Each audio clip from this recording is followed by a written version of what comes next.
Bismillahirrahmanirrahim. Assalamualaikum warahmatullahi wabarakatuh. Alhamdulillahirabbil alamin. Alhamdulillahilladzi arsala rasulahu bil huda wa dinil haqq liyudhhirahu 'alad dini kullihi wa kafaa billahi shahida wa kafaa billahi nasira. Asyhadu an la ilaha illallah wahdahu la syarika lah wa asyhadu anna Muhammadan abduhu wa rasuluhu allazi la nabiyya ba'dah. Allahumma salli wa sallim wa barik ala Muhammad wa ala alihi wa sahbihi wa man tabi'ahu ila yaumil ma'ad, amma ba'd.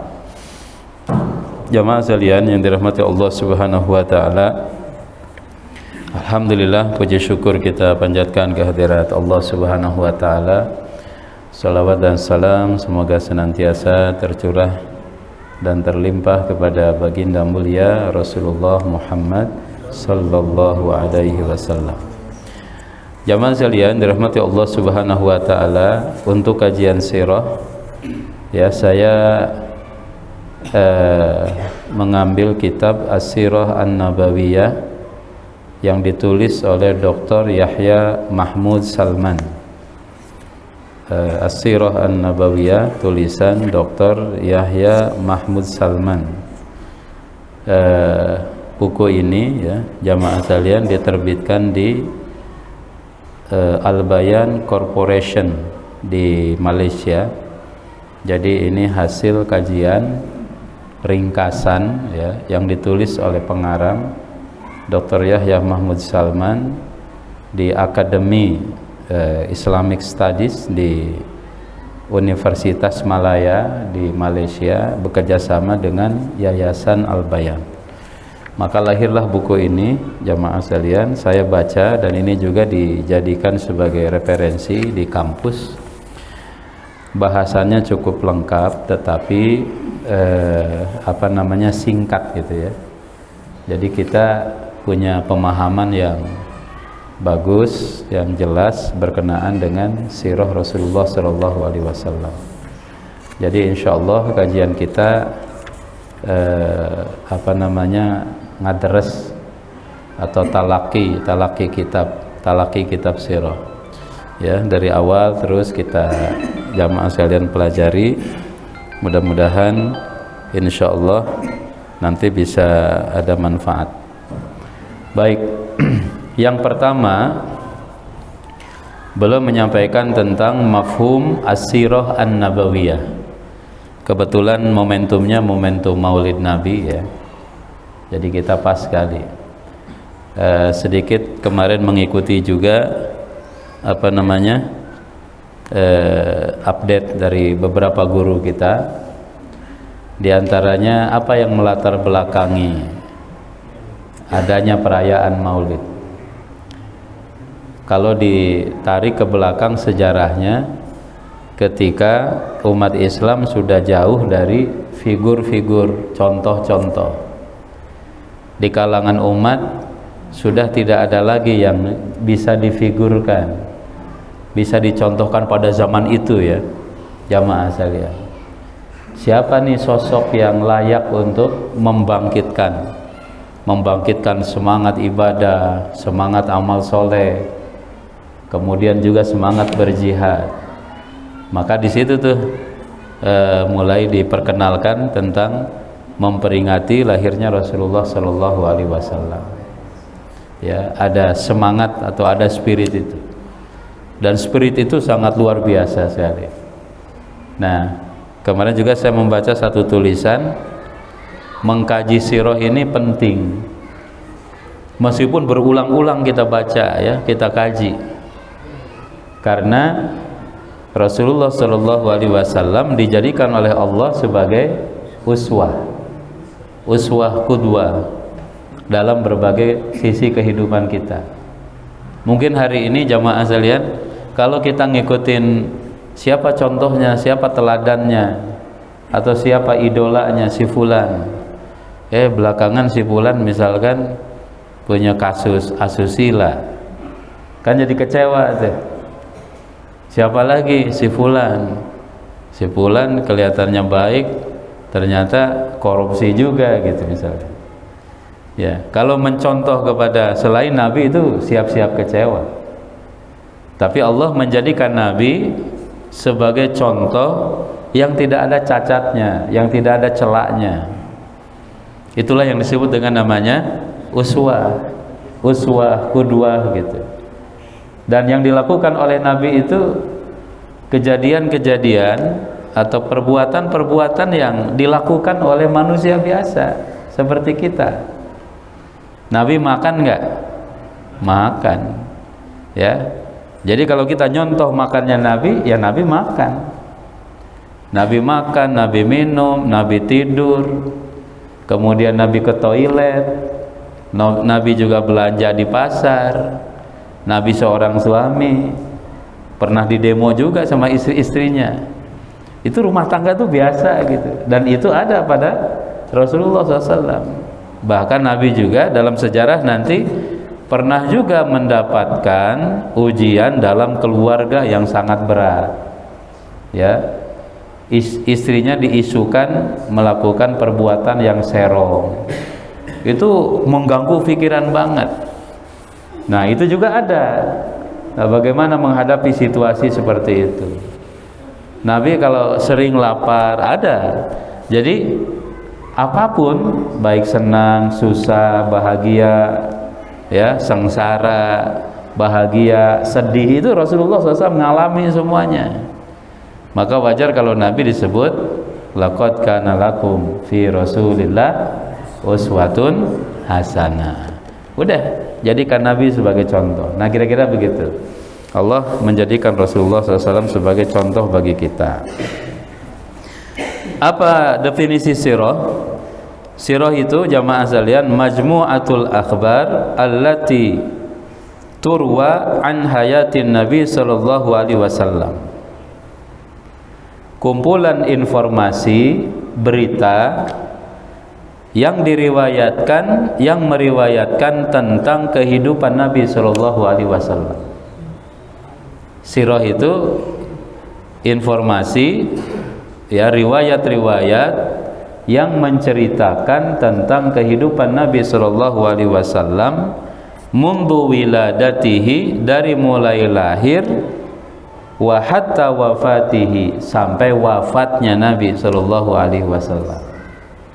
Itu sirah Nabi. Menarik nanti jamaah sekalian, tidak ada seorang, ya, nabi misalkan yang selengkap sejarah Nabi Muhammad sallallahu alaihi wasallam. Ya. Dari mulai bapaknya, ibunya, kemudian kakeknya, paman-pamannya, kapan lahirnya, di mana lahirnya, hari apa, tanggal berapa, bulan apa, itu clear. Jadi nggak ada tuh tiba-tiba Rasulullah tuh, Nabi Muhammad tuh jadi nabi gitu. Nggak tahu tuh dia lagi kecilnya ngapain, itu nggak ketahuan, nggak ada. Jelas, clear. Bapaknya jelas, ibunya jelas, pamannya jelas. Ibaratnya kalau sekarang kalau ditanya ijazahnya jelas juga gitu. Nggak ada yang disembunyikan gitu. Nah, ini beda dengan tokoh-tokoh yang lain, jamaah. Kan dia terkenal, tiba-tiba jadi terkenal ketika terkenalnya aja, tapi kecilnya nggak tahu gimana. Atau ada juga tokoh awalnya gimana, tapi tiba-tiba jadi baik, nggak ada. Itu nanti sirah itu nggak begitu, clear, jelas gitu. Nah, jadi riwayat-riwayat yang menceritakan kehidupan Nabi SAW dari mulai lahir sampai beliau wafat. Riwayat-riwayat itu mencakup apa? Nasabahu, nasabnya, keturunannya, ya. Sehingga oleh Habib Rizik itu dinasyidkan dan sekarang jadi film, ya.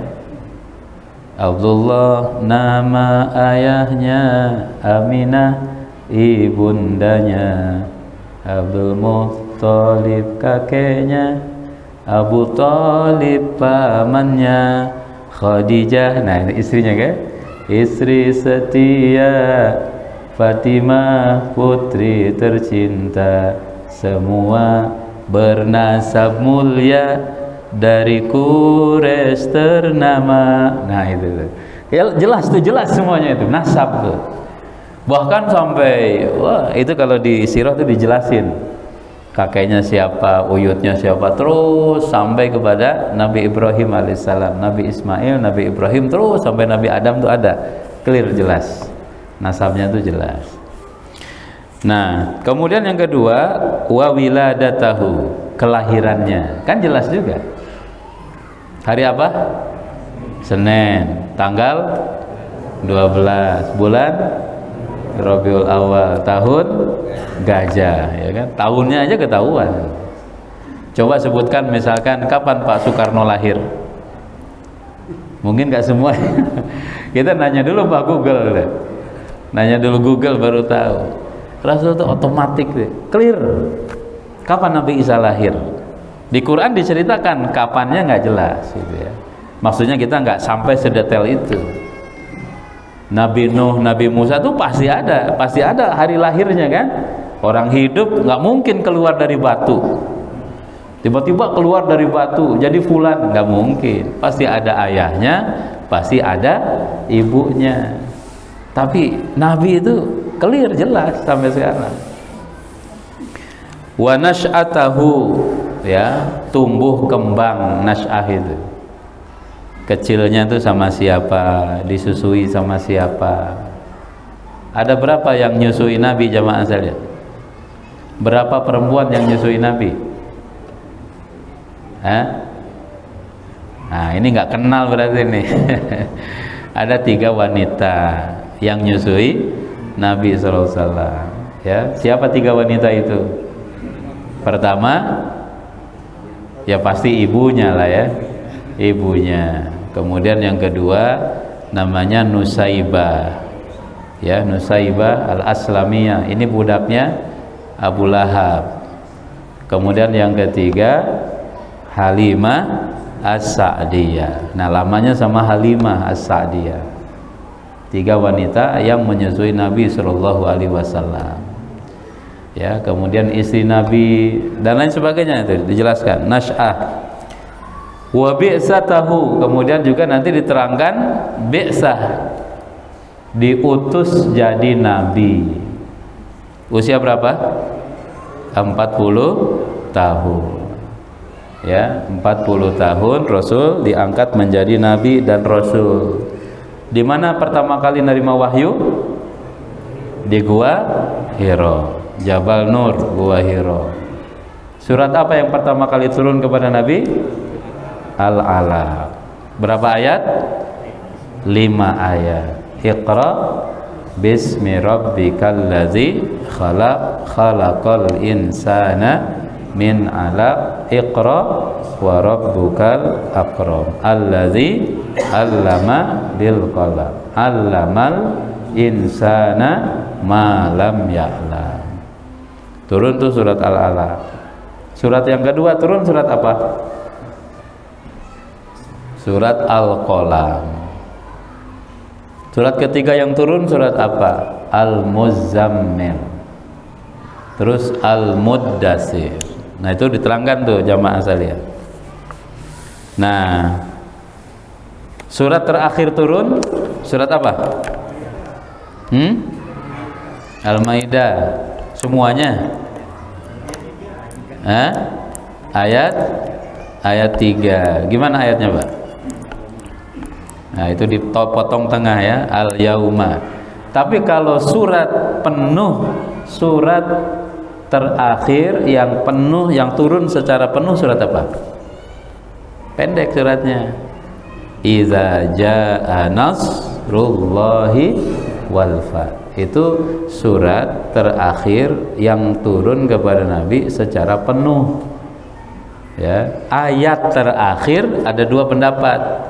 Ada yang mengatakan ayat di surat Al-Maidah, tapi juga ada yang mengatakan ayat tentang riba di surat Al-Baqarah. Ya. Al-yauma turja'una ilallah. Nah, itu tentang bi'sa, diutusnya. Kemudian sirah juga membahas tentang apa? Akhlaquhu, akhlak Nabi. Akhlak Nabi.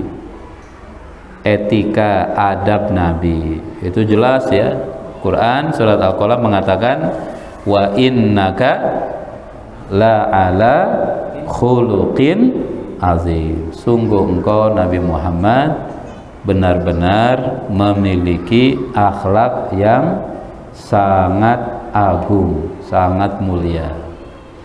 Akhlak Nabi sabarnya. Akhlak itu apa? Ya, kebiasaan atau sikap baik. Akhlak itu jamaah sekalian refleks, respon yang refleks terhadap satu situasi. Itu kata Imam Ghazali, itu akhlak. Refleks, respon yang refleks terhadap satu situasi. Itulah akhlak. Ada orang kesusahan, dia itu nggak ada motivasi lain, pengen bantu, dia langsung bantu. Ini akhlaknya, berarti akhlaknya baik, akhlak membantu. Kan ada juga, ada orang kesusahan, ketika dia mau bantu, tengok kiri kanan, ada kamera nggak? Nah, ini kalau nyari-nyari kamera dulu, bukan akhlaknya. Karena kalau nggak ada kamera, nggak bantu dia. Nah, itu bukan akhlak. Kalau dibuat-buat itu bukan akhlak. Akhlak itu respon refleks. Ya, ibu-ibu misalkan ketemu satu momentum, apa tuh lisan ucapan pertama yang keluar? Itu akhlaknya dia. Subhanallah, oh baik, tukang zikir. Tapi apa? Melihat sesuatu, kadang kan apa itu namanya? Latah gitu. Apalah disebut. Nah, itu menggambarkan aslinya dia kayak gimana. Innamas sabru inda sodmatil ula. Seperti apa orang sabar? Seseorang dinilai sabar nggak sabar dalam momentum pertama. Celaka dia bilang innalillahi wa inna ilaihi rajiun. Udah, oh sabar. Tapi kalau sabarnya dibuat-buat bukan sabar. Kemudian yang lainnya apa? Sirah itu mencakup mukjizat wa mukjizatihi, kemukjizatan Rasul. Mukjizat ada dua, ada hissi, ada ma'nawi. Hissi itu yang kelihatan, yang kelihat, yang kedengar, yang kerasa, yang keraba. Ada enggak mukjizat-mukjizat hissi yang dialami oleh Nabi? Banyak. Contohnya apa? Di zaman Nabi bulan terbelah. Ya. Bulan terbelah. Ya. Iqtarabatis sa'atu wa syaqqal qamar. Telah dekat datangnya kiamat dan bulan terbelah. Itu pernah, karena Rasul suatu hari ditanya sama orang-orang musyrikin, kalau engkau wahai Muhammad Nabi, ngaku Nabi, ya, bisa nggak kau belah bulan? Kata Rasul, lihat tuh ke langit di malam hari, di bulan purnama mungkin, ya, bulan itu terbelah jadi dua bagian.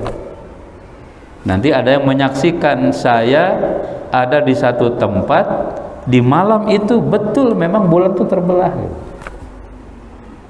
Kemudian juga wallahu a'lam bishawab, ya, ada antariksa entah dari NASA atau dari mana, mereka melihat ada garis katanya di bulan itu, garis lurus, seakan-akan bulan ini pernah terbelah. Ya, kalau dikaitkan dengan mukjizat Nabi, betul. Apalagi mukjizat Nabi dalam perang, nanti dalam perang Khandaq, dalam perang Khandaq, makanan sedikit cukup untuk 5 orang, tapi bisa dinikmati sampai 700 orang. Itu mukjizat. Masak makanan itu cukup untuk 5, tapi dimakan oleh 700 orang nggak habis, bahkan masih sisa. Mukjizat bukan tuh? Mukjizat.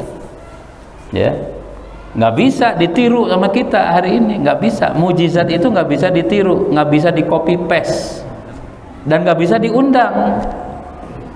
Ya, mujizat itu nggak bisa diteorikan, nggak bisa, nggak ada sebabnya, nggak ada, tidak berkaitan dengan sebab akibat gitu.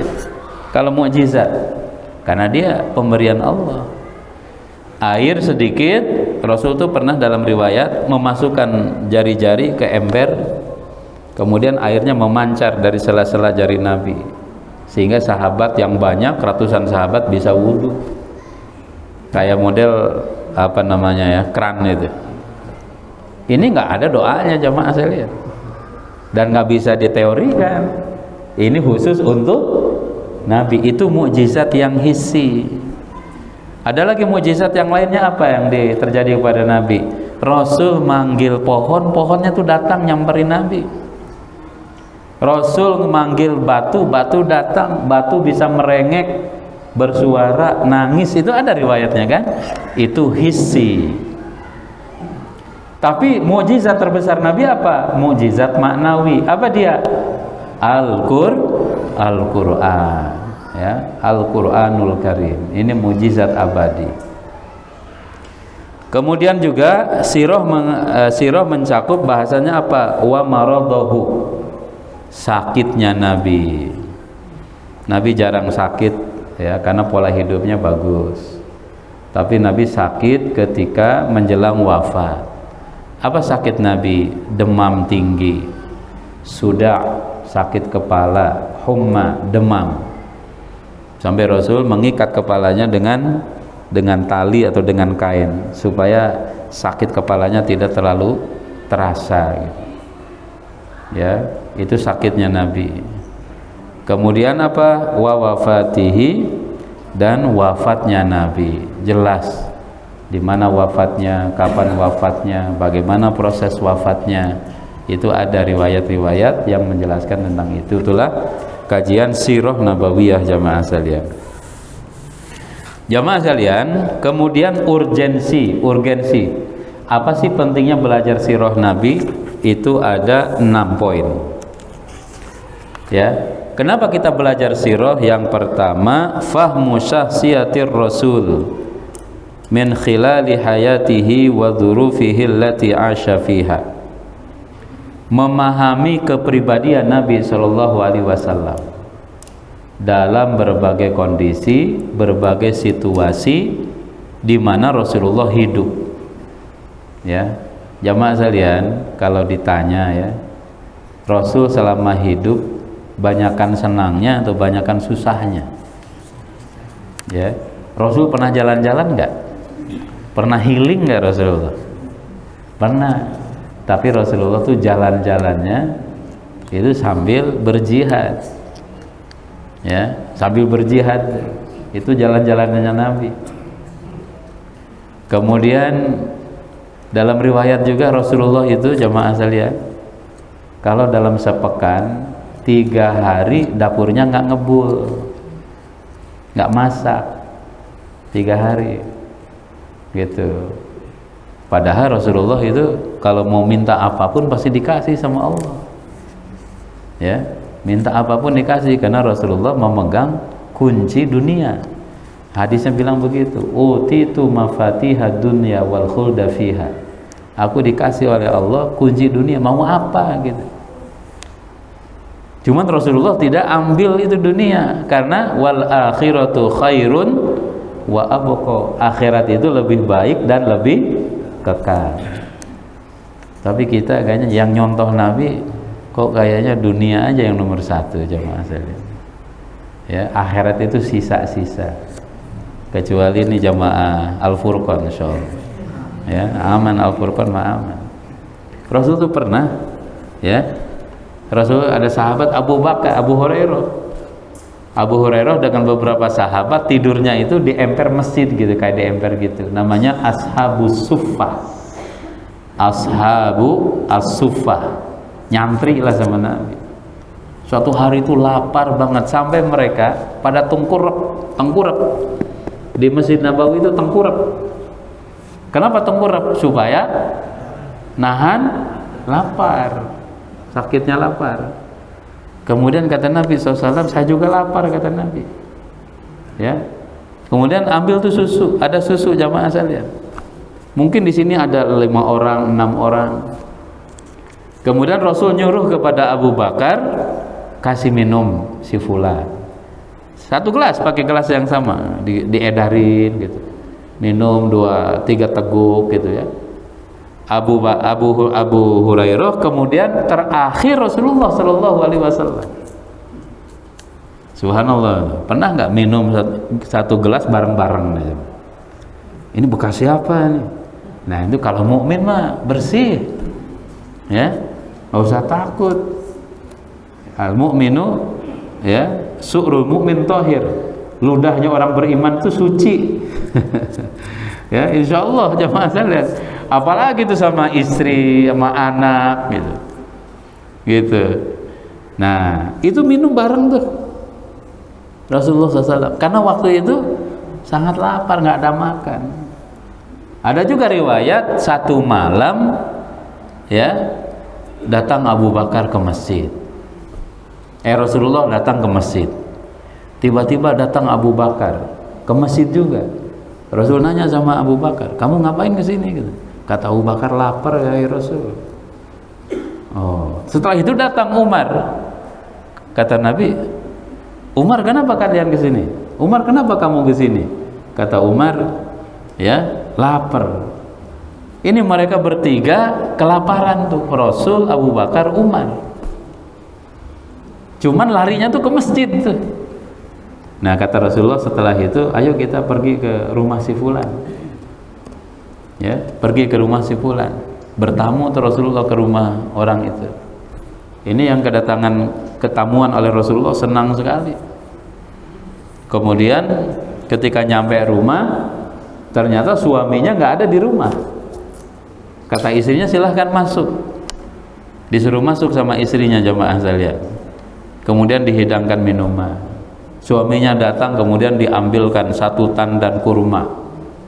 1 tandan kurma disiapkan. Kemudian setelah itu si suami nyuruh kepada istrinya, sembelih kambing. Kambing disembelih, dijamu lah malam itu Rasulullah.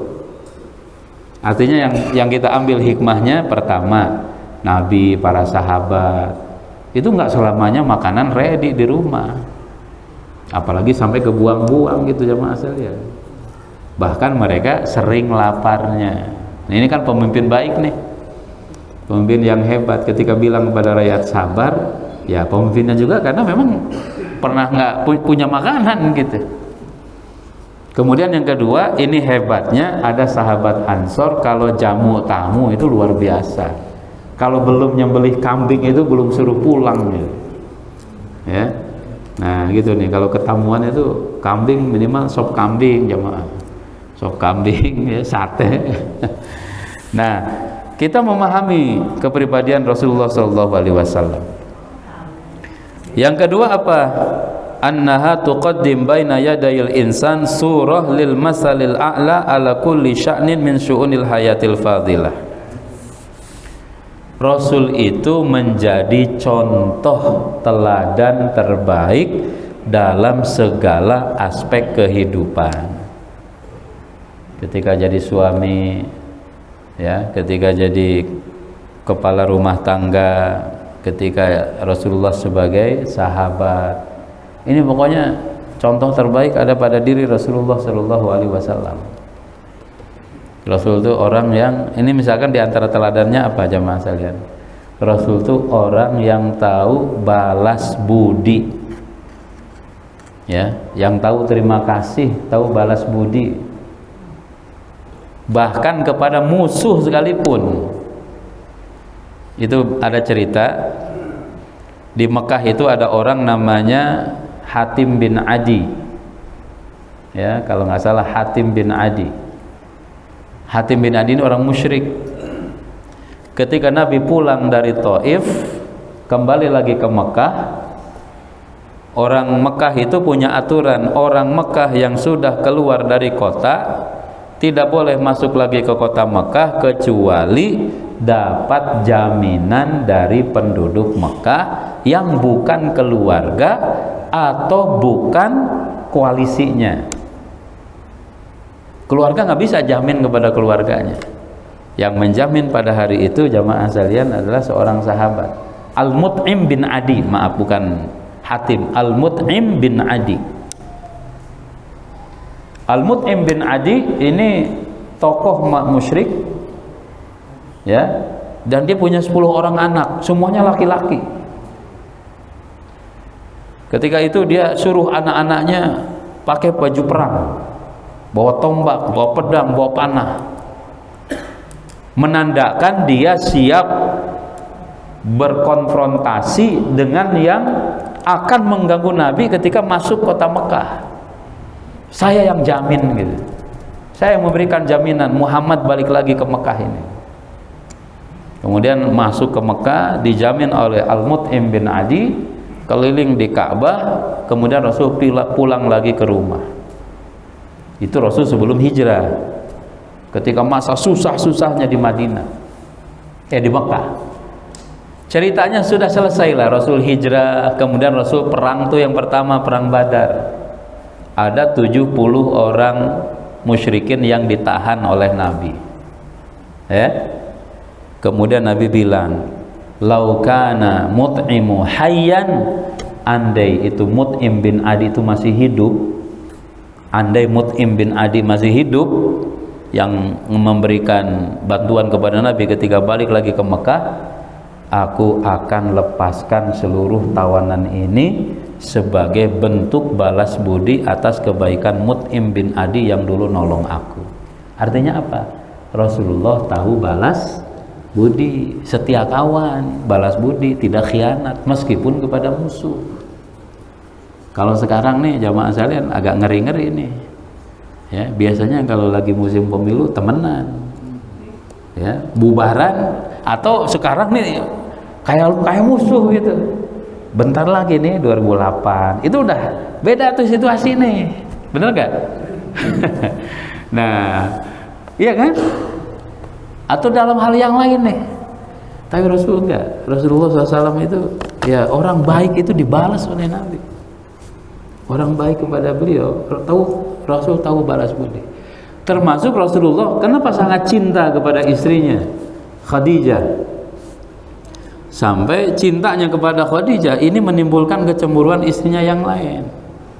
Padahal Nabi kan tidak menikah kepada perempuan lain ketika Khadijah masih hidup, baru menikah kepada istri-istri yang lain ketika Khadijah sudah wafat.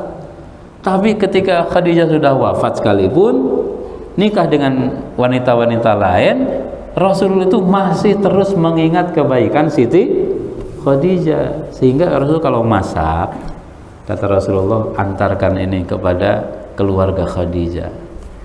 Kalau ada masakan, antarkan ke keluarga Khadijah. Kalau ada makanan, kasih keluarga Khadijah. Kalau saudari perempuan Khadijah ini datang, namanya Halah, ya, datang ke rumah Nabi, Rasul tuh komentarnya begini, ka'annani sami'tu sauta Khadijah, aku seakan-akan mendengar suaranya Khadijah gitu. Itu yang membuat Siti Aisyah itu cemburu. Kata Siti Aisyah, Khadijah melulu yang disebut gitu, padahal udah meninggal. Kenapa? Cemburu, disebut melulu, disebut terus. Nah, dalam hadis sahih Rasul ngasih alasan. Bagaimana katanya aku melupakan Khadijah meskipun udah nggak ada. Yang pertama, dia adalah wanita pertama yang beriman kepada kenabianku.